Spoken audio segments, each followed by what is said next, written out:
എന്നെപ്പറ്റി പഴയതെന്നും ഈ എന്നെ അവഹേളിക്കുന്നവർ പറയുന്ന കാര്യങ്ങൾ, പഴയ കാര്യങ്ങൾ കുത്തിപ്പൊക്കി അത് വീണ്ടും വീണ്ടും ആസ്വദിക്കാതെ എന്നെപ്പോലുള്ള ഒരുപാട് രോഗികളുണ്ട്, അല്ലെങ്കിൽ ആ കുടുംബത്തിൽ അങ്ങനെ ഒരാളുണ്ടെങ്കിൽ അവർക്ക് മനസ്സിലാകത്തുള്ളൂ. എല്ലാത്തരം ക്യാൻസേഴ്സിൽ ഒരേപോലത്തെ ഒരു ചികിത്സ രീതിയല്ല. കഴിഞ്ഞതിന് ശേഷമുള്ള വോമിറ്റിങ്ങും ലൂസ് മോഷനും കാരണം ഒരാഴ്ചയായിട്ട് ഹോസ്പിറ്റലിൽ ICUലായിരുന്നു. ഇന്ന് ഡിസ്ചാർജ് ആയി വന്നു. പല ക്യാൻസേഴ്സിൽ ഡിഫറെൻറ്റ് ട്രീറ്റ്മെൻറ്റ് ഉണ്ട്.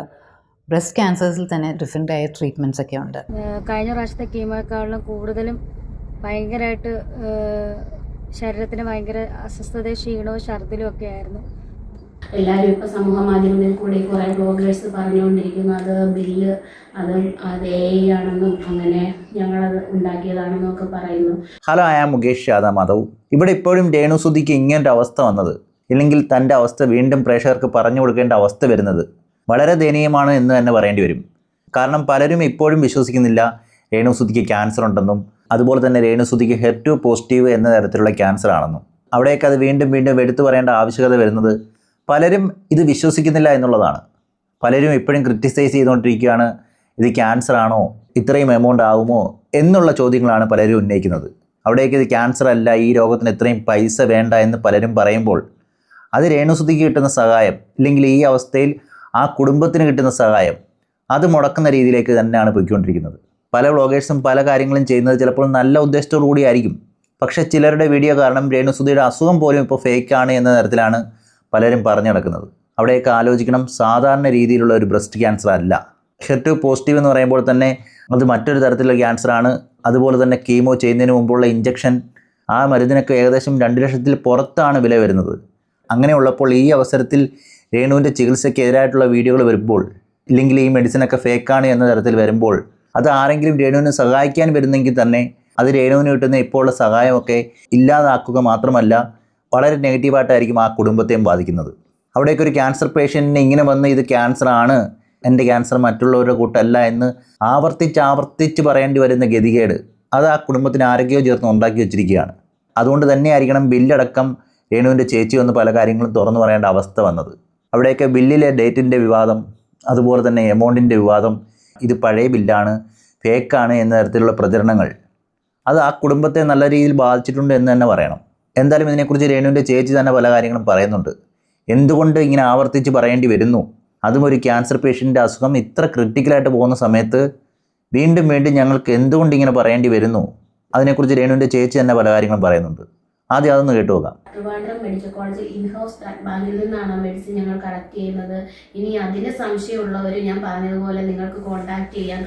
അവരെ കോൺടാക്ട് ചെയ്യുകയോ അവിടെ നിങ്ങൾ അത് എന്തെങ്കിലും എൻക്വയറി നടത്തുകയോ ചെയ്താൽ നിങ്ങൾക്കറിയാം. കാരണം നമ്മുടെ കുടുംബത്തിൽ ഒരാൾക്ക് ഈ ഒരു രോഗം വന്ന് അതിനവൾ ഒരുപാട് വേദന അനുഭവിക്കുന്നു, ബുദ്ധിമുട്ടുകൾ അനുഭവിക്കുന്നു. അതോടൊപ്പം കുടുംബം, അവളെ സ്നേഹിക്കുന്നവർ, അവളുടെ കുഞ്ഞ്, എല്ലാവരും ഒരുപോലെ വേദനിച്ചുകൊണ്ടിരിക്കുന്നു, ബുദ്ധിമുട്ടുകൾ അനുഭവിക്കുന്നു. അപ്പോൾ വീണ്ടും ഈ മെഡിസിൻ്റെ ഒരു ആവശ്യം, മെഡിസിൻ്റെ കാര്യം പറഞ്ഞ് നിങ്ങൾ വീണ്ടും ദ്രോഹിക്കാതിരിക്കുക. അതിനുവേണ്ടി മാത്രമാണ് ഞാൻ ഇപ്പോൾ ഈ മെഡിസിൻ്റെ കാര്യം ഇതുപോലെ പറയേണ്ട ഒരു സാഹചര്യം ഉണ്ടാകുന്നത്. ആർക്കും ഇങ്ങനൊരു സാഹചര്യം ഉണ്ടാകാതിരിക്കട്ടെ. കാരണം ഈ ഒരു രോഗം വന്നിട്ട് അതിൻ്റെ ബുദ്ധിമുട്ടുകൾ അറിയാവുന്നവർക്കറിയാം. നമ്മളത് ആരെയൊക്കെ ബോധിപ്പിക്കണം, എത്ര പേരെ അതിനെക്കുറിച്ച് വിശദീകരണം നൽകണം. ആ ഒരു സാഹചര്യം വേറെ ആർക്കും ഉണ്ടാകാതിരിക്കട്ടെ. ഈ ഒരു അവസ്ഥ നിങ്ങൾ ഇതുപോലെ കുറ്റപ്പെടുത്തിക്കൊണ്ടിരിക്കുന്ന ആരുടെ വീട്ടിലും ഈ ഒരു അവസ്ഥ ഉണ്ടാകാതിരിക്കട്ടെ എന്ന് മാത്രമേ ഉള്ളൂ ഞങ്ങൾക്ക് ഇപ്പോഴും പ്രാർത്ഥന. ആ പറഞ്ഞ കാര്യം എടുത്ത് നോക്കുകയാണെങ്കിൽ അതൊരു വലിയ സത്യമാണ്. നമ്മുടെ വീട്ടിലുള്ള നമുക്ക് ഇങ്ങനൊരു അവസ്ഥ വരുമ്പോൾ മാത്രമായിരിക്കും നമ്മൾ പലപ്പോഴും ഇതിനെക്കുറിച്ച് ചിന്തിക്കുന്നത്. അല്ലാത്ത പക്ഷം അത് ശരിയാണോ തെറ്റാണോ, അതിലെന്തെങ്കിലും കള്ളത്തരമുണ്ടോ എന്ന രീതിയിലൊക്കെ ചിന്തിക്കാം. അവിടെയൊക്കെ ചിലപ്പോൾ രേണുവിൻ്റെ പാസ്റ്റിൽ ചെയ്ത പല കാര്യങ്ങളും എല്ലാം ഒന്നും നമുക്ക് ശരിയാണെന്ന് പറയാൻ കഴിയത്തില്ല. പല കാര്യങ്ങളും നമുക്ക് വ്യത്യസ്തമായുള്ള അഭിപ്രായങ്ങളുണ്ട്. രേണു ഈ സമയത്ത് കിച്ചുവിനെക്കുറിച്ച് വീഡിയോ ചെയ്യുമ്പോൾ ഞാൻ പലപ്പോഴും വിമർശിച്ചിട്ടുണ്ട്. കാരണം ഈ ഒരു അവസ്ഥയിൽ അതിൻ്റെ ആവശ്യമില്ല. അതും റെസ്റ്റ് എടുക്കേണ്ട സമയത്ത് ഇങ്ങനെയൊക്കെ വീഡിയോ ചെയ്യുമ്പോൾ അതിനെ രൂക്ഷമായിട്ട് വിമർശിക്കാം. അതിനപ്പുറം ഈ ഒരു അവസ്ഥയിൽ രേണുവിൻ്റെ പാസ്റ്റിനെയൊക്കെ തേടിപ്പോയി അതിലെ തെറ്റുകളൊക്കെ കണ്ടുപിടിച്ചുകൊണ്ട് വന്ന് വീണ്ടും ക്രൂശിക്കുന്നതിനെക്കുറിച്ചും രേണു തന്നെ ഇപ്പോൾ പറയുന്നുണ്ട്. അവിടെയൊക്കെ അതിൽ 2 അഭിപ്രായമുള്ളവരുണ്ട്. ഒന്ന് കിച്ചുവിനേരെ വീഡിയോ ഇടുമ്പോഴും അതുപോലെ തന്നെ ഈ അവസ്ഥയിലും ഇങ്ങനെയൊക്കെ കാണിക്കുന്നതിലുമൊക്കെ രേണുവിനെ വിമർശിക്കുന്നവരുണ്ട്. എന്നാൽ രേണുവിനിപ്പോൾ അതിൽ നിന്നൊക്കെ മാറേണ്ട അവസ്ഥ വന്നിരിക്കുകയാണ്. അത് ഡോക്ടർമാർ തന്നെ ഘടിപ്പിച്ചപ്പോൾ തന്നെ എല്ലാം ഉപേക്ഷിക്കേണ്ട അവസ്ഥയാണ് വന്നത്. ഇപ്പോൾ ഫോൺ പോലും യൂസ് ചെയ്യുന്നില്ല എന്ന തരത്തിലാണ് രേണു പറഞ്ഞു വെച്ചിരിക്കുന്നത്. എന്തായാലും രേണു ഇതിനെക്കുറിച്ച് പറഞ്ഞത് നമുക്കൊന്ന് കേട്ടു നോക്കാം. ഞാൻ കണ്ടറിഞ്ഞതും കേട്ടറിഞ്ഞ സത്യമാണ്. ആ 2 പിള്ളേരും, എൻ്റെ ചേച്ചിയുടെ മക്കൾ, എൻ്റെ 2 മക്കളും അവനെ പൊന്നുപോലാണ് നോക്കുന്നത്. സ്വന്തം സഹോദരങ്ങൾ എങ്ങനെയാണോ ഒരു അമ്മയുടെ വയറ്റിൽ എങ്ങനെയാണോ പിറന്ന് ആ പിള്ളേർ എങ്ങനെയാണോ കാണുന്നത്, അങ്ങനെ അവനെ ചേർത്ത് പിടിക്കുന്നത് കാണുമ്പോൾ എനിക്ക് വളരെ സന്തോഷമുണ്ട്. ഞാൻ തിരിച്ചു വരാനുള്ള ഒരു ആഗ്രഹമുണ്ട്. പിന്നെ മനസ്സിനധികം വിഷമിക്കരുതെന്ന് ഡോക്ടർ പ്രത്യേകം പറഞ്ഞു. ഫോൺ യൂസ് ചെയ്യരുതെന്ന് പറഞ്ഞ് ഞാൻ ഫോൺ യൂസ് ചെയ്യത്തില്ല. ഇതെന്റെ വരുമാന മാർഗമാണ്, എനിക്ക് വേറെ വഴിയില്ല. ഇവിടെയൊക്കെ ഇങ്ങനെ ഒരു വ്ളോഗ് ചെയ്യുന്നതുകൊണ്ട് വലിയ കുഴപ്പമുണ്ടെന്ന് തോന്നില്ല. പക്ഷേ പലരെയും വിമർശിക്കാനും ക്രിറ്റിസൈസ് ചെയ്യുകയൊക്കെ ചെയ്യുമ്പോഴാണ് ജനങ്ങളിൽ നിന്ന് നെഗറ്റീവായിട്ടുള്ള ഒരു കമൻറ്റ്സ് വരുന്നത്. അവിടെയൊക്കെ രേണു പറയുന്നൊരു കാര്യമുണ്ട്, ഡോക്ടർമാർ എന്നോട് പോലും ഈ അസുഖത്തെക്കുറിച്ച് നല്ല രീതിയിൽ വിശദീകരിച്ചിട്ടില്ല, അതിൻ്റെ കാര്യങ്ങളൊക്കെ ചേച്ചിയോടാണ് പറഞ്ഞിരിക്കുന്നത്, ചേച്ചിക്കും കുടുംബത്തിലുള്ളവർക്കും മാത്രമാണ് ഇതിനെക്കുറിച്ച് കൂടുതൽ കാര്യങ്ങൾ അറിയാവുന്നത് എന്ന തരത്തിൽ രേണു ഇതിനു മുമ്പ് തന്നെ പറഞ്ഞിട്ടുണ്ട്. അങ്ങനെയുള്ളപ്പോൾ സോഷ്യൽ മീഡിയയിലെ ഈ വിവാദങ്ങളെല്ലാം കണ്ടു തന്നെയായിരിക്കണം ഡോക്ടർമാർ അങ്ങനെ നിലപാടെടുത്തത്. കാരണം രേണുവിൻ്റെ ക്യാൻസർ എന്ന് പറഞ്ഞത് ഒരു സാധാരണ രീതിയിലുള്ള ഒരാൾക്ക് വരുന്ന ബ്രസ്റ്റ് ക്യാൻസർ അല്ല. അതുകൊണ്ട് തന്നെ പലതും ഒഴിവാക്കേണ്ടതുണ്ട്. വിശ്രമം ആവശ്യമാണ്. മാനസിക നില ശരിയായിരിക്കണം. പക്ഷേ അതിനകത്ത് ഞങ്ങൾ പറഞ്ഞതിൽ ഒരു തെറ്റുമില്ല. കാരണം അത് ഞങ്ങളുടെ സാഹചര്യം കൊണ്ടാണ് ആ ബില്ല് ഞങ്ങൾക്കത് പറയേണ്ട പോലും വന്നത്. കാരണം രേണുവിന് ക്യാൻസർ എന്ന രോഗമില്ലെന്നും പിന്നെ എന്താ ബില്ല് AI ആണെന്നും ഉണ്ടാക്കിയതാണെന്നും മറ്റുള്ളവരെ പറ്റിക്കാൻ വേണ്ടിയാണെന്നും ഒക്കെ ഇതുപോലെ സമൂഹ മാധ്യമത്തിൽ കൂടി ചില വ്ളോഗേഴ്സ് നിരന്തരം വീഡിയോ ചെയ്തുകൊണ്ടിരിക്കുന്നത്. അതുകൊണ്ട് മാത്രമാണ് ഞങ്ങൾക്ക് ആ ബില്ലിനെ കുറിച്ചും ആ മെഡിസിനെ കുറിച്ചും പറയേണ്ട സാഹചര്യം ഉണ്ടായത്. കുറേ ക്യാൻസർ പേഷ്യൻസിൻ്റെ വോയിസ് ഒക്കെ എടുത്തിട്ടിട്ടുണ്ട് അവരങ്ങനെ. പക്ഷേ എനിക്ക് തോന്നുന്നില്ല, കാരണം നമ്മുടെ കുടുംബത്തിലോ നമുക്ക് ആർക്കെങ്കിലും ഇങ്ങനൊരു അവസ്ഥ വന്നാൽ മാത്രമേ നമുക്കത് മനസ്സിലാകത്തുള്ളൂ. എനിക്ക് തോന്നുന്നില്ല അതൊരിക്കലും ഒരു ക്യാൻസർ പേഷ്യൻസ് ആണ് അത് പറയുന്നെന്ന് എനിക്ക് തോന്നുന്നില്ല. അവരായിരിക്കില്ല. കാരണം ഈ ഒരു രോഗം വന്ന് അത് അനുഭവിച്ചവരോ അല്ലെങ്കിൽ ഈ ഒരു രോഗം വന്ന നമ്മുടെ ബന്ധുക്കാരെ കണ്ടു നിൽക്കുന്നവരോ ആരും ഒരിക്കലും അവരെ കൊണ്ട് പറ്റില്ല അങ്ങനൊരു വേറൊരാളെ കുറിച്ച് വേറൊരു രോഗിയെ കുറിച്ച് കുറ്റം പറയാൻ അവർക്ക് പറ്റില്ല. ഇവിടെ രേണുസുധീർ ചേച്ചി പറഞ്ഞതിനെ പൂർണ്ണമായിട്ട് തള്ളിക്കളയാൻ കഴിയത്തില്ല. കാരണം അങ്ങനത്തെ അവസ്ഥ വന്നിട്ടുണ്ടെങ്കിൽ, ഒരു ക്യാൻസർ എന്ന രോഗം ഒരു കുടുംബത്തിൽ സംഭവിച്ചിട്ടുണ്ടെങ്കിൽ, അങ്ങനെയുള്ളപ്പോൾ രേണുവിൻ്റെ ഈ ക്യാൻസറിനെ വളരെ വിലക്കുറച്ച് കണ്ട രീതിയിലൊക്കെ ആയിരുന്നു പല ഫോൺ സംഭാഷണവും വന്നത്. അതായത് ഇത്രമാത്രം പൈസയാകത്തില്ല, ഇതിൽ പലതും ഫേക്കാണ് എന്ന തരത്തിൽ പലരും പറയുമ്പോൾ ഒരുപക്ഷെ അവർക്കുള്ള ക്യാൻസർ അല്ല രേണുവിനുള്ളതെന്ന് അവർക്ക് മനസ്സിലായിട്ടുണ്ടായിരിക്കത്തില്ല. അതിനെ തുടർന്ന് തന്നെയായിരിക്കും അവർക്ക് ആ സംശയം ഉണ്ടായതും മെഡിസിൻ്റെ വിലയൊക്കെ തെറ്റാണ് എന്ന രീതിയിൽ അവർ പ്രസ്താവിക്കുകയും ചെയ്തത്. അവിടെയൊക്കെ എല്ലാവരും വിചാരിക്കേണ്ട ഒരു കാര്യമുണ്ട്, ക്യാൻസർ എന്ന് പറയുന്നത് ഓരോ മനുഷ്യരിലും വ്യത്യസ്തമായിട്ടായിരിക്കും കാണപ്പെടുന്നത്. അതിൻ്റെ ട്രീറ്റ്മെൻറ്റും പല രീതിയിലും വ്യത്യസ്തമായിരിക്കും. അങ്ങനെയുള്ളപ്പോൾ എനിക്കുള്ള ക്യാൻസറിൻ്റെ അതേ ചിലവ് തന്നെയാണ് മറ്റുള്ളവർക്കും വരുന്നതെന്ന് പറയുന്നത് ശുദ്ധ മണ്ടത്തരമാണ്. അതിനെക്കുറിച്ച് ഡോക്ടർമാർ തന്നെ പല കാര്യങ്ങളും പറഞ്ഞിട്ടുണ്ട്. അതുകൊണ്ടൊന്ന് കേട്ടു നോക്കാം. എല്ലാത്തരം ക്യാൻസേഴ്സിൽ ഒരേപോലത്തെ ഒരു ചികിത്സ രീതിയല്ല. പല ക്യാൻസേഴ്സിൽ ഡിഫറെൻറ്റ് ട്രീറ്റ്മെൻറ്റ് ഉണ്ട്. ബ്രസ്റ്റ് ക്യാൻസേഴ്സിൽ തന്നെ ഡിഫറെൻ്റ് ആയ ട്രീറ്റ്മെൻറ്റ്സ് ഒക്കെ ഉണ്ട്. അപ്പോൾ ബ്രസ്റ്റ് ക്യാൻസേഴ്സ് പൊതുവേ നമ്മൾ കാണുന്ന ക്യാൻസേഴ്സ് ചിലപ്പോൾ ഹോർമോൺ പോസിറ്റീവ് ക്യാൻസേഴ്സ്. ഇങ്ങനത്തെ ക്യാൻസേഴ്സ് നമുക്ക് ഒരു 5 വർഷം അല്ലെങ്കിൽ 10 വർഷം അവർക്ക് ഒരു ടാബ്ലറ്റ്സ് വെച്ച് നമുക്ക് ട്രീറ്റ് ചെയ്യാൻ പറ്റും. അവരുടെ യൂഷ്വൽ കീമോതെറാപ്പിയും സർജറിയും റേഡിയേഷൻ എല്ലാം കഴിഞ്ഞിട്ട്. ചില ക്യാൻസേഴ്സ് നമ്മൾ HER2 പോസിറ്റീവ് എന്ന് പറയുന്ന ക്യാൻസേഴ്സാണ്. ഈ ക്യാൻസേഴ്സിനാണ് നമ്മൾ കുറേ ഇഞ്ചെക്ഷൻസ് ഓരോ മാസം കൂടുമ്പോൾ ഒരു ഇഞ്ചെക്ഷൻ, അറ്റ്ലീസ്റ്റ് ഒരു 1 ഇയറോ 1.5 വർഷം നമ്മൾ ഇഞ്ചെക്ഷൻസ് കൊടുത്ത് ട്രീറ്റ് ചെയ്യും. പിന്നെ ചില ടൈപ്പ് ഓഫ് ക്യാൻസേഴ്സ് ഉണ്ട്, നമ്മൾ ട്രിപ്പിൾ നെഗറ്റീവ് ക്യാൻസേഴ്സ്. അപ്പോൾ അവർ ഹോർമോൺ പോസിറ്റീവ് അല്ല, ഈ HER2 പോസിറ്റീവ് അല്ല. അപ്പോൾ ഈ വക ക്യാൻസേഴ്സാണ് നമ്മളുടെ ട്രീറ്റ്മെൻറ്റ് രീതി വേറെ ആയിരിക്കും. ഇവർക്ക് ഇഞ്ചെക്ഷൻസോ ടാബ്ലറ്റ്സ് നമുക്ക് കൊടുക്കാൻ പറ്റില്ല, യൂസ്ഫുൾ അല്ല. അപ്പോൾ ബ്രസ്റ്റ് ക്യാൻസറിൽ തന്നെ ഓരോരുത്തരുടെ ട്രീറ്റ്മെൻറ്റ് വേരി ചെയ്യും. വീണ്ടും ആൾക്കാർ അവളെ വിമർശിച്ചുകൊണ്ടിരിക്കുന്നുണ്ട്. യൂട്യൂബിൽ ഇത്രയും നാളും പറഞ്ഞുകൊണ്ടിരുന്നത് രേണു എന്തിനാണ് മറ്റ് ഇൻ്റർവ്യൂ കൊടുക്കുന്നത്, മറ്റ് മീഡിയയിൽ എപ്പോഴും സംസാരിക്കുന്നത്, സോഷ്യൽ മീഡിയയിൽ ഇങ്ങനെ സംസാരിക്കുന്നത്, രേണുവിൻ്റെ സ്വന്തം ഒരു ചാനലിൽ രേണുവിന് പറയാനുള്ളത് പറഞ്ഞാൽ പോരെന്ന് നിരന്തരം വിമർശിച്ചുകൊണ്ടിരിക്കുന്നവർ. ഇപ്പോൾ അവളുടെ സാഹചര്യം കൊണ്ടാണ് അവൾ ഈ യൂട്യൂബ് ചാനലുമായിട്ട് മുന്നോട്ട് പോകുന്നത്. കാരണം നിങ്ങളന്ന് പറഞ്ഞതുപോലെ ഇപ്പോഴും നിങ്ങൾക്കത് മനസ്സിലായോ എന്ന് എനിക്കറിയില്ല, അതൊരു പെയിൻ കില്ലറോ അങ്ങനെയുള്ള മെഡിസിൻ ഒന്നും അല്ല, ഇതൊരു ലൈഫ് സേവിങ് മെഡിസിനാണ്. അത് അന്ന് പറഞ്ഞ പോലെ ചിലപ്പോൾ 6 കീമോ കഴിഞ്ഞ് വീണ്ടും അത് ആവശ്യമായിട്ട് വരും. അപ്പോൾ അതിന് വേണ്ട സാമ്പത്തികം വേണം. അതുകൊണ്ട് മാത്രമാണ് ഇപ്പോഴും ഈ യൂട്യൂബ് ചാനലുമായിട്ട് മുന്നോട്ട് പോയിക്കൊണ്ടിരിക്കുന്നത്. അവർക്ക് ക്യാൻസർ ഇല്ലെന്നും മെഡിസിൻ്റെ ബില്ല് കള്ളത്തരമാണെന്നും ഒരുപാട് പേര് ഇപ്പോഴും ക്രൂശിച്ചുകൊണ്ടിരിക്കുന്നു. പക്ഷെ അവർക്കിത് മനസ്സിലായിട്ടാണോ അതോ അവർക്ക് മനസ്സിലായിട്ടും റീച്ചിന് വേണ്ടി അവർ കാണിക്കുന്നതാണോ എന്ന് ഞങ്ങൾക്കറിയില്ല. ദൈവത്തെ ഓർത്ത് നിങ്ങൾ അവളെ ഒന്ന് ഉപദ്രവിക്കാതിരിക്കും. അതുപോലെ അനുഭവിക്കുന്നുണ്ട്. കാരണം ഞങ്ങൾക്ക് വേണ്ടി, ഋതപ്പിന് വേണ്ടി അവൾ തിരിച്ചു വരണം. പ്രാർത്ഥിക്കുന്നതും അവളെ സ്നേഹിക്കുന്നതും അവളെ സഹായിക്കുന്ന എല്ലാവർക്കും വേണ്ടി അവൾ തിരിച്ചു വരണം. അതുകൊണ്ട് നിങ്ങൾ ഇനിയെങ്കിലും സത്യാവസ്ഥ എല്ലാം നിങ്ങൾക്ക് ബോധ്യപ്പെട്ടല്ലോ, ഇനിയെങ്കിലും നിങ്ങൾ നിങ്ങളുടെ റീച്ചിന് വേണ്ടി അവളെ ദ്രോഹിക്കാതിരിക്കും. അവൾക്ക് വേണ്ടി നിങ്ങളൊന്നും ചെയ്യണ്ട എന്ന് പറഞ്ഞാൽ നിങ്ങൾ പ്രാർത്ഥിക്കുകയോ സപ്പോർട്ട് ചെയ്യുകയോ ഒന്നും വേണ്ട. ഇവിടെ രേണുസുധീർ ചേച്ചി പറയുന്നൊരു കാര്യമുണ്ട്, സഹായിച്ചില്ലെങ്കിലും ദ്രോഹിക്കാതിരിക്കുക. അതായത് അവിടെ വ്യക്തമാവുന്നത് സഹായിക്കാൻ വരുന്നവരെ കൂടി സഹായിക്കേണ്ട എന്ന രീതിയിൽ പറയുന്ന ചില വീഡിയോകൾ. അതായത് രേണുസുതിക്ക് ഇത്രയും പൈസയുടെ ആവശ്യമില്ല എന്ന തരത്തിൽ പലരും പറയുമ്പോൾ അത് ആ കുടുംബത്തിന് കിട്ടുന്ന വരുമാനമില്ലായ്മ ചെയ്യുകയാണ്. അതായത് ആരെങ്കിലും സഹായിക്കാനായിട്ട് മുന്നോട്ട് വരുമ്പോൾ അവരെയൊക്കെ പിന്തിരിപ്പിക്കുന്ന രീതിയിലോട്ടാണ് പല കാര്യങ്ങളും പോകുന്നത്. അതുകൊണ്ട് തന്നെ രേണുസുതിയുടെ അസുഖവും ട്രീറ്റ്മെൻറ്റും എല്ലാം ഫേക്കാണ് എന്ന തരത്തിൽ പറയുന്നതിനോട് ഒട്ടും യോജിക്കാൻ കഴിയത്തില്ല. അങ്ങനെയുള്ള വീഡിയോകൾ ഈ കുടുംബത്തെ തന്നെയാണ് ബാധിക്കുന്നത്. അതൊന്ന് പലരും ഓർത്താൽ നല്ലത്. ഇവിടെ കിച്ചുവിന് വരെ വീഡിയോ ഇട്ടപ്പോഴൊക്കെ പലരും വിമർശിച്ചിട്ടുണ്ട്. അതൊരു പക്ഷേ രേണുസുതി ഈ ഒരു അവസ്ഥയിൽ അങ്ങനെ ഒരു വീഡിയോ എന്ന് പറയുന്ന നിരവധി പേരുണ്ടായിരുന്നു എന്ന് നമുക്ക് തന്നെ അറിയാം. അതിനെയൊന്നും ന്യായീകരിക്കുന്നില്ല. പക്ഷേ ഈ ട്രീറ്റ്മെൻറ്റും അസുഖമൊക്കെ ഫേക്കാണെന്ന് പറയുന്നതിനോട് ഒട്ടും യോജിക്കാൻ കഴിയത്തില്ല. പലപ്പോഴും ഈ കിടക്കുമ്പോഴത്തേന് നമ്മൾ പണ്ടത്തെ കാര്യങ്ങൾ, ഞാൻ സഞ്ചരിച്ച വഴികളും അല്ലെങ്കിൽ ഞാൻ ഓടി നടന്നൊരു വ്യക്തിയാണ്, നിങ്ങൾക്കൊക്കെ അറിയാം. സോഷ്യൽ മീഡിയ ആണെങ്കിലും ഇപ്പം എവിടെ ഏത് തലത്തിലാണെങ്കിലും ഞാനൊരു 1.5 വർഷക്കാലം സുധിച്ചേട്ടൻ്റെ മരണശേഷം പെട്ടെന്നൊരു കയറ്റവും പെട്ടെന്ന് ഓടി നടന്ന് എവിടെയൊക്കെ പരിപാടിയുണ്ടോ അവിടെ എല്ലാം പരിപാടിയായിട്ട് നടക്കുകയും വളരെ ഹാപ്പി ആയിട്ട് സന്തോഷമായിട്ടും ഓടി നടക്കുകയൊക്കെ ചെയ്തപ്പോൾ ചിലരത് എന്താ പറയുക അലോസരപ്പെടുത്തിയ ഒരു കാര്യം തന്നെയാണ്. അവരൊക്കെ എനിക്കെതിരായിട്ട് നിൽക്കുകയൊക്കെ ചെയ്തിട്ടുണ്ടായിരുന്നു. പക്ഷെ എങ്കിൽ പോലും കുറേ നല്ല ആളുകളും എൻ്റെ ഫാമിലി ആണെങ്കിലും എൻ്റെ ബന്ധുക്കളാണെങ്കിലും എല്ലാവരും എൻ്റെ കൂടെ നിന്ന്. അപ്പോൾ ആ ഒരു ഞാൻ ചിന്തിച്ചത് വേറൊന്നുമില്ല. ഇങ്ങനെ ഓടി നടന്നിട്ട് പെട്ടെന്ന് നമ്മളിങ്ങനെ ഒരു അവസ്ഥയെ വരുമ്പോഴത്തേന് നമ്മൾ പഴയ കാലങ്ങളൊക്കെ ചിന്തിച്ചു കഴിഞ്ഞാൽ നമുക്ക്, ഞാൻ പിന്നെ ചിന്തിച്ചുകൊണ്ടിരുന്നിട്ട് ഒരു കാര്യമില്ല. ചിന്തിച്ചു കഴിഞ്ഞാൽ നമുക്ക് വിഷമമേ വരത്തുള്ളൂ. ഞാൻ ഓടി നടന്ന സ്ഥലങ്ങൾ അത് ആ ചിന്തയിൽ മെമ്മറിയിൽ വരുമ്പോൾ നമുക്ക് വിഷമമേ വരത്തുള്ളൂ. അപ്പോൾ ഇനി അത് ചിന്തിക്കേണ്ട, കഴിഞ്ഞത് കഴിഞ്ഞു, പാസ്റ്റ്. നമ്മൾ ഇനി നാളത്തെ പറ്റി, ഇനി ഇതിൽ നിന്ന് രക്ഷപ്പെട്ടിട്ട് ഞാൻ വന്നു കഴിഞ്ഞു, എന്തൊക്കെയാണ് ചെയ്യാനുള്ളത്, എനിക്ക് എന്തൊക്കെയാണ് എൻ്റെ കുഞ്ഞിന് വേണ്ടിയിട്ട് ചെയ്യാനുള്ളത്, എന്നെ സ്നേഹിച്ച് എൻ്റെ വീട്ടുകാർക്ക് വേണ്ടിയിട്ട് എന്താണ് ചെയ്യേണ്ടത്, അല്ലെങ്കിൽ എന്നെ സ്നേഹിച്ച ഒരുപാട് വ്യക്തികളുണ്ട്, പേര് പറയാത്തവരും പേര് പറഞ്ഞവരും ഒരുപാട് പേര് ഉണ്ട്. ഈ ഒരു അവസരത്തിൽ ഇപ്പോൾ ഏറ്റവും കൂടുതൽ ചിന്തിക്കേണ്ടത് സ്വന്തം അസുഖത്തെക്കുറിച്ചാണ്. അതെങ്ങനെ മാറ്റിയെടുക്കാം, പല വിവാദങ്ങളിൽ നിന്നും എങ്ങനെയൊക്കെ മാറാം, ഇല്ലെങ്കിൽ പുറത്ത് നടക്കുന്ന പല വിവാദങ്ങളും തന്നിലേക്ക് എത്താതിരിക്കാനുള്ള കാര്യങ്ങളാണ് ചെയ്യേണ്ടത്. അവിടെയൊക്കെ പുറത്ത് എന്തൊക്കെ വിവാദം നടന്നാലും അത് രേണുവിലേക്ക് എത്തിക്കാതിരിക്കാനുള്ള കാര്യങ്ങൾ നിങ്ങൾ ചെയ്യുക. അതാണ് ആ കുടുംബം ഇപ്പോൾ രേണുവിനോട് ചെയ്യാനുള്ളത്. ഇല്ലെങ്കിൽ പല കാര്യങ്ങളിലും രേണു പ്രതികരിക്കും. കാരണം രേണു എന്ന് പറയുന്നത് സാധാരണ ഒരു വീട്ടമ്മ തന്നെയാണ്. കൊല്ലം സുധി മരിച്ചതിന് ശേഷം മാത്രമാണ് ഈ അഭിനയ രംഗത്തേക്ക് സജീവമായത് തന്നെ.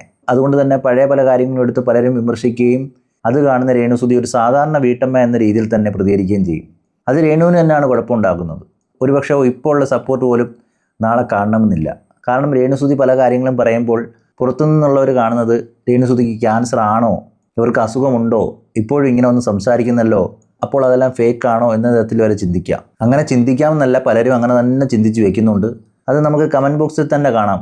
ഇവൾക്ക് ഇപ്പോൾ അസുഖമൊന്നും ഇല്ലേ, ഇവളുടെ അസുഖം ഫേക്കാണ്, ഇതെല്ലാം കള്ളത്തരമാണ് എന്ന് പറയുന്ന പലരുമുണ്ട്. അങ്ങനെയുള്ളപ്പോൾ അവരിലേക്ക് ഇങ്ങനൊരു കാര്യം എത്തിക്കാതിരിക്കുക. അതായത് പുറത്ത് നടക്കുന്ന വിവാദങ്ങൾ രേണുസുധിയിലേക്ക് എത്തിക്കാതിരിക്കുക. അതാണ് കുടുംബം ഇപ്പോൾ ചെയ്യേണ്ടത്. ഒരു കാര്യത്തിലുള്ള വിഷമം, ഋതപ്പൻ്റെ കാര്യത്തിൽ ഭയങ്കര വിഷമമാണ്. പക്ഷെ അവന് എന്നെക്കാളും മനസ്സിന് ഭയങ്കര കട്ടിയുള്ള ഒരു കുട്ടിയാണെന്ന് എനിക്ക് മനസ്സിലായി. കഴിഞ്ഞ ദിവസം ആണേലും അവൻ പറഞ്ഞ ഹോസ്പിറ്റലിലെ വെളിയിൽ വന്ന എന്നെ കാണാനൊന്നും പറ്റത്തില്ലെന്ന് അവനറിയാം. ICUയിൽ വന്നാലും ICUയുടെ വെളിയിൽ വന്നാലും എന്നെ കാണാൻ പറ്റത്തില്ല. അവൻ അത്ര അറിവുള്ള കുട്ടിയാണ്. അപ്പോൾ വീട്ടുകാർ വരുമെന്ന് പറഞ്ഞപ്പോൾ ഇവൻ പറഞ്ഞു ഞാൻ വരുന്നില്ല, ഞാൻ വന്നാലും അമ്മയെ കാണാൻ പറ്റത്തില്ല. അവനറിയാം, അത്ര അറിവുള്ളൊരു കൊച്ചാണ്. അത് എന്തായാലും ദൈവം അവന് അത്ര അറിവ് കൊടുത്തല്ലോ. പിന്നെ എനിക്ക് വളരെ ഒരു വിഷമം ഉണ്ടായിരുന്നു, അവൻ ആരും ഇല്ല എന്നൊരു ചിന്ത. ഒരിക്കലും വിഷമിക്കേണ്ട വന്നിട്ടില്ല. കാരണം എൻ്റെ ചേച്ചിയുടെ മക്കളാണേലും അവനെ സ്വന്തം സഹോദരനെ പോലെയാണ് നോക്കുന്നത്. 3 പേരും ഒരുപോലെയാണ്, അവരൊരുപോലെയാണ് വളരുന്നത്. എനിക്ക് ഒരു വിഷമം ഇങ്ങനെ ഉള്ളിൽ കിടന്നേമേ അവന് എനിക്ക് എന്തെങ്കിലും പറ്റി അവൻ ആരുമില്ലല്ലോ എന്ന്. പക്ഷെ ആ ഒരു വിഷമത്തിൽ നിന്ന് എനിക്കത് ഞാൻ കണ്ടറിഞ്ഞതും കേട്ടറിഞ്ഞ സത്യമാണ്. ആ 2 പിള്ളേരും, എൻ്റെ ചേച്ചിയുടെ മക്കൾ, എൻ്റെ 2 മക്കളും അവനെ പൊന്നുപോലെയാണ് നോക്കുന്നത്. സ്വന്തം സഹോദരങ്ങൾ എങ്ങനെയാണോ ഒരു അമ്മയുടെ വയറ്റിൽ എങ്ങനെയാണോ പിറന്ന് ആ പിള്ളേർ എങ്ങനെയാണോ കാണുന്നത്, അങ്ങനെ അവനെ ചേർത്ത് പിടിക്കുന്നത് കാണുമ്പോൾ എനിക്ക് വളരെ സന്തോഷം. അത് പിന്നെ നമുക്കൊരു ആപത്ത് വരുമ്പോൾ നമ്മുടെ കുടുംബക്കാർ തന്നെ ആയിരിക്കും എപ്പോഴും കൂടെ ഉണ്ടാവുന്നത്. അങ്ങനെയില്ലാത്ത അനുഭവം ഉള്ളവരും കാണുമായിരിക്കും. പക്ഷെ കൂടുതൽ പേർക്കും തുണയാവുന്നത് കുടുംബം തന്നെ ആയിരിക്കും. എത്ര ശത്രുതയുണ്ടെന്ന് പറഞ്ഞാലും എത്ര അകലത്തിലാണെന്ന് പറഞ്ഞാലും ഇതുപോലുള്ള ചില അവസരങ്ങളിൽ കുടുംബം എപ്പോഴും കൂടെ കാണും എന്ന് കരുതി ഇപ്പോൾ പ്രത്യക്ഷത്തിലില്ലാത്തവരൊന്നും രേണുവിനോട് സ്നേഹമില്ല എന്നൊന്നും ധരിക്കേണ്ട ആവശ്യമില്ല. ചിലപ്പോൾ ചില തെറ്റായ ചിന്തകളുടെ പുറത്ത് അവർ മാറി നിന്ന് രേണുവിൻ്റെ അസുഖം ഭേദമാകാൻ ആഗ്രഹിക്കുന്നുണ്ടാവും. വീട്ടുകാരാണെങ്കിലും എല്ലാവരും അവനെ പൊന്നുപോലെ നോക്കുന്ന പറഞ്ഞപ്പോൾ എൻ്റെ മനസ്സ് ഭയങ്കര സന്തോഷമാണ്. ഞാൻ തിരിച്ചു വരാനുള്ള ഒരു ആഗ്രഹമുണ്ട്. പിന്നെ മനസ്സിനധികം വിഷമിക്കരുതെന്ന് ഡോക്ടർ പ്രത്യേകം പറഞ്ഞു. ഫോൺ യൂസ് ചെയ്യരുതെന്ന് പറഞ്ഞ് ഞാൻ ഫോൺ യൂസ് ചെയ്യത്തില്ല. ഇതെൻ്റെ വരുമാന മാർഗ്ഗമാണ്, എനിക്ക് വേറെ വഴിയില്ല. എനിക്ക് തോന്നുന്ന വിവാദം നടക്കുന്നുണ്ടെന്ന് തോന്നുന്നു. എന്നോടൊന്നും ആരും പറഞ്ഞില്ല. ഒരുപാട് പൈസ ആവശ്യമാണ് ഇനി എനിക്ക് തിരിച്ചു വരണമെങ്കിൽ. അപ്പോൾ എനിക്കിത് കൂടിയേ പറ്റത്തുള്ളൂ. എൻ്റെ യൂട്യൂബ് ചാനൽ വരുമാനം അല്ലാതെ എനിക്ക് വേറെ മാർഗം എനിക്കില്ല. അപ്പം നിങ്ങൾ എന്നെ സ്നേഹിക്കുന്നവർ സബ്സ്ക്രിപ്ഷൻ ചെയ്യുക ഈ ഒരു ചാനൽ. അതുപോലെ നിങ്ങൾ ലൈക്ക് ചെയ്യുക, ഷെയർ ചെയ്യുക. അതുപോലെ കഴിവതും നിങ്ങൾ എന്നെപ്പറ്റി പഴയതെന്നും ഈ എന്നെ അവഹേളിക്കുന്നവർ പറയുന്ന പഴയ കാര്യങ്ങൾ കുത്തിപ്പൊക്കി അത് വീണ്ടും വീണ്ടും ആസ്വദിക്കാതെ, എന്നെപ്പോലുള്ള ഒരുപാട് രോഗികളുണ്ട് ക്യാൻസറായിട്ട് ഭാരപ്പെടുന്നത്. അത് ആ വിഷമം വരുന്നവർക്കേ മനസ്സിലാകത്തുള്ളൂ, അല്ലെങ്കിൽ ആ കുടുംബത്തിൽ അങ്ങനെ ഒരാളുണ്ടെങ്കിൽ അവർക്ക് മനസ്സിലാകത്തുള്ളൂ. ആ വേദനകൾ മനസ്സിലാക്കി അവരോട് കുറച്ചെങ്കിലും കരുണ കാണിക്കാൻ ശ്രമിക്കുക. ഇവിടെ ഒരു സാധാരണ ക്യാൻസർ പേഷ്യൻ്റ് ആയിരുന്നെങ്കിൽ അവർക്ക് ഇങ്ങനെ ഒന്ന് പറയേണ്ട ആവശ്യം വരത്തില്ലായിരുന്നു. കാരണം രേണുവിൻ്റെ പാസ്റ്റിൽ പല വിമർശനങ്ങളും നേരിടേണ്ടി വന്നിട്ടുണ്ട്. പലപ്പോഴും അതിരുവിട്ട് സംസാരിക്കേണ്ട ലെവലിലും വന്നിട്ടുണ്ട്. അതുകൊണ്ട് തന്നെ അതൊക്കെ മനസ്സിലിരിക്കുന്ന പല ആളുകളും രേണുവിനെ ഇപ്പോഴും വിമർശിക്കുന്നുണ്ടായിരിക്കാം. ആ വിമർശനങ്ങൾ ഇത്രയും മോശമായ കണ്ടീഷനിലും വീണ്ടും വീണ്ടും ആവർത്തിക്കുന്നതുകൊണ്ട് തന്നെ ആയിരിക്കാം രേണു ഇങ്ങനെ പറഞ്ഞത്. ഒരുപക്ഷെ ഈ ഒരു അവസ്ഥയിൽ അതിൻ്റെ ആവശ്യമുണ്ടോ എന്ന് ചോദിച്ചു കഴിഞ്ഞാൽ അതിൻ്റെ ആവശ്യമില്ല. പലരും നമ്മൾ കണ്ടതാണ് മാറി ചിന്തിക്കാൻ തുടങ്ങിയിരിക്കുന്നു. പല വ്ളോഗേഴ്സും രേണുവിൻ്റെ ഈ അസുഖം കണ്ട് രേണുവിൻ്റെ അടുത്തേക്ക് വരികയും അതുപോലെ തന്നെ രേണുവിനെതിരെ നിരന്തരം നെഗറ്റീവായിട്ട് വീഡിയോ ചെയ്തുകൊണ്ടിരുന്നവർ രേണുവിന് അനുകൂലമായിട്ട് സംസാരിക്കാനും തുടങ്ങി. പക്ഷേ എന്ന് കരുതി എല്ലാവരും മാറി ചിന്തിക്കത്തില്ല. പലരും പല കാര്യങ്ങളും നെഗറ്റീവായിട്ട് തന്നെ ഇപ്പോഴും കാണുന്നുണ്ട്. അതുകൊണ്ട് തന്നെ നല്ല രീതിയിൽ വിമർശിക്കുകയും ചെയ്യും. പക്ഷേ അവരോടൊക്കെ എനിക്ക് പറയാനുള്ളത്, ഇവരുടെ ഈ കുടുംബത്തിൻ്റെ ഇപ്പോഴത്തെ ഈ അവസ്ഥയൊന്ന് കാണുക. അവിടെയൊക്കെ നിങ്ങളുടെ വീഡിയോ കണ്ടിട്ട് പലരും സഹായിക്കാൻ വരുമ്പോൾ അത് മാറി ചിന്തിച്ച് പിന്നോട്ട് പോയിട്ടുണ്ടാകാം. അതുകൂടി ഒന്ന് ആലോചിക്കുക. ആ ബില്ലിനെ കുറിച്ചും അപ്പം ഇപ്പോൾ അത് ഭയങ്കര വിവാദമായിട്ട് മാറിക്കൊണ്ടിരിക്കുന്നത്. പക്ഷെ അത് സത്യമാണെന്നുള്ള കാര്യം ഇപ്പോൾ എല്ലാവർക്കും മനസ്സിലായി കാണും. പിന്നെ ഇങ്ങനെയുള്ള കാര്യങ്ങളൊന്നും ആർക്കും നുണ പറയാൻ പറ്റില്ലാത്ത കാര്യങ്ങളാണ്. ഇപ്പോൾ നമ്മുടെ കേരളത്തിലുള്ള നിയമ സംവിധാനങ്ങളും നമ്മുടെ ആരോഗ്യ സംഘടനകളും എല്ലാ കാര്യങ്ങളും ഇപ്പോൾ ഇത്ര വൈബ്രൻ്റ് ആയിട്ടിരിക്കുന്ന ഈ സാഹചര്യത്തിൽ ആ ഒരു മെഡിസിനെ കുറിച്ച് ഇപ്പോൾ നിങ്ങൾക്ക് ആർക്കെങ്കിലും ഒരു സംശയമുണ്ടെങ്കിൽ ആ ബില്ലിൽ അതിൻ്റെ നമ്പരും കാര്യങ്ങളും ഫോൺ നമ്പരും എല്ലാം കിടപ്പുണ്ട്. അതിലേക്കൊന്ന് വിളിച്ച് കോൺടാക്ട് ചെയ്ത് നിങ്ങൾക്കൊന്ന് പ്രൂവ് ചെയ്യാവുന്നത് മാത്രമേ ഉണ്ടായിരുന്നുള്ളൂ. അതുപോലും ചെയ്യാതെ അതേയാണെന്നും മറ്റുള്ളവരെ പറ്റിക്കാൻ വേണ്ടി ഞങ്ങളത് നിർമ്മിച്ചെടുത്തതാണെന്നും പറഞ്ഞിരുന്നത് ഭയങ്കര ഒരു കഷ്ടമാണ്. ഇങ്ങനെയൊക്കെ മനുഷ്യരെ നിങ്ങൾ ദ്രോഹിച്ചുകൊണ്ടിരിക്കുന്നത്. ഇവിടേക്ക് ആ സാഹചര്യത്തിൽ ആ മെഡിസിനെ കുറിച്ച് പറഞ്ഞതും അതുപോലെ തന്നെ സാധാരണ രീതിയിലുള്ള ക്യാൻസർ അല്ല, HER2 പോസിറ്റീവ് എന്ന രീതിയിലുള്ള ക്യാൻസർ ആണ് എന്ന രീതിയിലൊക്കെ പല കാര്യങ്ങളും പറഞ്ഞത് പലർക്കും രേണുവിൻ്റെ അസുഖം എന്താണെന്ന് മനസ്സിലാക്കി കൊടുക്കുകയാണ് ചെയ്തത്. അതിലൊരു തെറ്റായിട്ട് തോന്നുന്നില്ല. ഒരുപക്ഷെ ഇക്കാര്യങ്ങളൊക്കെ ആദ്യം ഒന്ന് പറഞ്ഞിരുന്നെങ്കിൽ ഇത്രയും സംശയം തോന്നിപ്പിക്കുന്ന രീതിയിൽ പലരും ചിന്തിക്കത്തില്ലായിരുന്നു. അതുകൊണ്ട് തന്നെ പലരും പല രീതിയിലുള്ള വീഡിയോകൾ ചെയ്തിട്ടുണ്ട്. ഒരുപക്ഷെ അങ്ങനത്തെ വോയിസ് തന്നെ പുറത്തു വന്നത് തന്നെ രേണുവിൻ്റെ ഈ അസുഖത്തെക്കുറിച്ച് വ്യക്തത ഇല്ലാത്തതുകൊണ്ട് തന്നെ ആയിരിക്കണം. ആ വ്യക്തതയില്ലായ്മയാണ് പലരെയും സംസാരിക്കാൻ പ്രേരിപ്പിച്ചതും സാധാരണ ബ്രസ്റ്റ് ക്യാൻസർ ആണ് എന്ന രീതിയിൽ ചിന്തിപ്പിച്ചതും ഇത്രയും പൈസയാകത്തില്ല എന്നുള്ള രീതിയിൽ അവരെ കൊണ്ട് പറയിപ്പിച്ചതും. അതിന് അവരെയും പൂർണ്ണമായിട്ട് തെറ്റു പറയാൻ കഴിയത്തില്ല. അവിടെയൊക്കെ ക്ലാരിറ്റി കൊടുക്കുക എന്നുള്ളത് എല്ലാവരും ചെയ്യേണ്ട ഒരു കാര്യം തന്നെയാണ്. ഞാൻ അന്നും പറഞ്ഞു, ഇന്നും അത് തന്നെ പറയാനുള്ളൂ. നമ്മളെ സ്നേഹിക്കുന്ന ഒരുപാട് ആൾക്കാരുണ്ട്, പ്രാർത്ഥിക്കുന്നവരുണ്ട്, സഹായിക്കുന്നവരുണ്ട്. അവരുടെയൊക്കെ മുമ്പിൽ ഞങ്ങൾക്ക് നമ്മുടെ സത്യാവസ്ഥ ബോധ്യപ്പെടുത്തണം. അതുകൊണ്ട് മാത്രമാണ് ഞങ്ങൾ അന്ന് അതിനെക്കുറിച്ച് പറഞ്ഞതും എല്ലാം. അല്ലാതെ നമുക്ക് അവരുടെ രോഗത്തെക്കുറിച്ചോ ഈ മെഡിസിൻ്റെ കാര്യത്തെക്കുറിച്ചോ ഒരു കള്ളത്തരവും പറയേണ്ട കാര്യമില്ല. പിന്നെ അതിനകത്ത് കുറേ ക്യാൻസർ പേഷ്യൻസിൻ്റെ വോയിസ് ഒക്കെ എടുത്തിട്ടിട്ടുണ്ട് അവരങ്ങനെ. പക്ഷേ എനിക്ക് തോന്നുന്നില്ല, കാരണം നമ്മുടെ കുടുംബത്തിലോ നമുക്ക് ആർക്കെങ്കിലും ഇങ്ങനൊരു അവസ്ഥ വന്നാൽ മാത്രമേ നമുക്കത് മനസ്സിലാകത്തുള്ളൂ. എനിക്ക് തോന്നുന്നില്ല അതൊരിക്കലും ഒരു ക്യാൻസർ പേഷ്യൻസ് ആണ് അത് പറയുന്നതെന്ന് എനിക്ക് തോന്നുന്നില്ല. അവരായിരിക്കില്ല. കാരണം ഈ ഒരു രോഗം വന്ന് അത് അനുഭവിച്ചവരോ അല്ലെങ്കിൽ ഈ ഒരു രോഗം വന്ന് നമ്മുടെ ബന്ധുക്കാരെ കണ്ടു നിൽക്കുന്നവരോ ആരും ഒരിക്കലും അവരെ കൊണ്ട് പറ്റില്ല. അങ്ങനൊരു വേറൊരാളെക്കുറിച്ച് വേറൊരു രോഗിയെക്കുറിച്ച് കുറ്റം പറയാൻ അവർക്ക് പറ്റില്ല. അപ്പോൾ ആ വോയിസൊക്കെ അങ്ങനെയുള്ളവർ പറഞ്ഞതാണോ എന്ന് പോലും സംശയമുണ്ട്. അത് ഈ ബ്ലോഗേഴ്സ് അതൊക്കെ കെട്ടിച്ചമച്ചുന്ന കഥകൾ തന്നെയാണെന്നാണ് ഇപ്പോഴും ഞാൻ വിശ്വസിക്കുന്നത്. എന്തിനാണ് അവളെ ഇങ്ങനെ ദ്രോഹിക്കുന്നത് എനിക്കറിയില്ല ഇപ്പോഴും. അതൊരു ശരിയായുള്ള രീതിയല്ല. ഒരു രോഗാവസ്ഥയിൽ കിടക്കുമ്പോഴും അതിനെ വിമർശിക്കുന്നത് അതൊരു മോശം രീതിയിലുള്ള പ്രവണത തന്നെയാണ്. അവിടെയൊക്കെ ബില്ലിൻ്റെ ഡേറ്റ് ശരിയല്ല, അതുപോലെ തന്നെ ബില്ല് ഫേക്കാണ്, ഈ അസുഖം തന്നെ ഫേക്കാണ് എന്ന് പറയുന്നവരോടും ഇവിടെയൊക്കെ ഇവരുടെ ഈ അവസ്ഥയാണ് ഏറ്റവും പരിതാപകരം. എന്തോ കള്ളത്തരം ചെയ്തതുപോലെ ഇങ്ങനെ വന്ന് രോഗാവസ്ഥ വിവരിക്കേണ്ടി വരുന്നത്, ഇങ്ങനെ കാണിക്കേണ്ടി വരുന്നത്, ഇങ്ങനെ വ്ളോഗ് ചെയ്യേണ്ടി വരുന്നത്, ഈ രീതിയിലെല്ലാം പറയേണ്ടി വരുന്നത്, അതിന് തെളിവുകൾ നൽകേണ്ടി വരുന്നത്, അതൊക്കെ ഒരാളെ വളരെ മോശമായിട്ട് ചിത്രീകരിക്കുന്നതിൻ്റെ ഫലമായിട്ടായിരിക്കും ഈ കുടുംബം ഇങ്ങനെയൊക്കെ ചെയ്യേണ്ടി വരുന്നത്. അവിടെയൊക്കെ ഒന്ന് ചിന്തിച്ചു കഴിഞ്ഞാൽ, അല്ലെങ്കിൽ നമ്മുടെ കുടുംബത്താണ് ഇങ്ങനെ സംഭവിക്കുന്നതെന്ന് ചിന്തിച്ചു കഴിഞ്ഞാൽ ഈ രോഗത്തിൻ്റെ പേരിലെങ്കിലും രേണുസുതി ഇങ്ങനെയൊന്നും പറയാതിരിക്കാമായിരുന്നു എന്ന് തോന്നിപ്പോകും.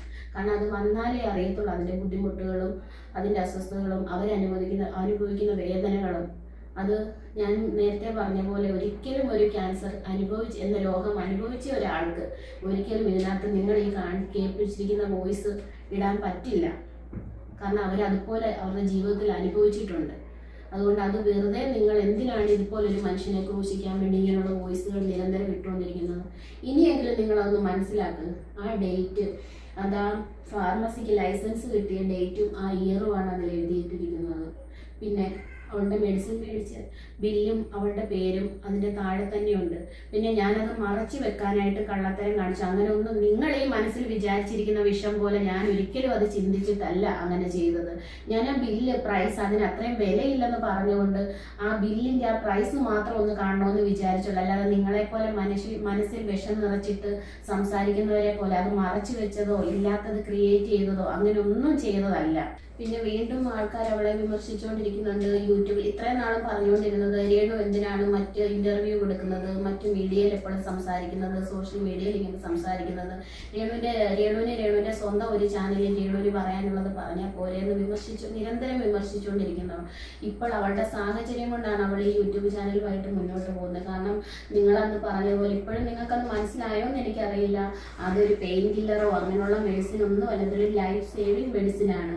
അത് അന്ന് പറഞ്ഞ പോലെ ചിലപ്പോൾ 6 കീമോ കഴിഞ്ഞ് വീണ്ടും അത് ആവശ്യമായിട്ട് വരും. അപ്പോൾ അതിന് വേണ്ട സാമ്പത്തികം വേണം. അതുകൊണ്ട് മാത്രമാണ് ഇപ്പോഴും ഈ യൂട്യൂബ് ചാനലുമായിട്ട് മുന്നോട്ട് പോയിക്കൊണ്ടിരിക്കുന്നത്. അപ്പോൾ നിങ്ങളെ കൊണ്ട് ചെയ്യാൻ പറ്റുന്നത് എന്താണെന്ന് വെച്ചാൽ അവൾക്ക് വേണ്ടി പ്രാർത്ഥിക്കുക.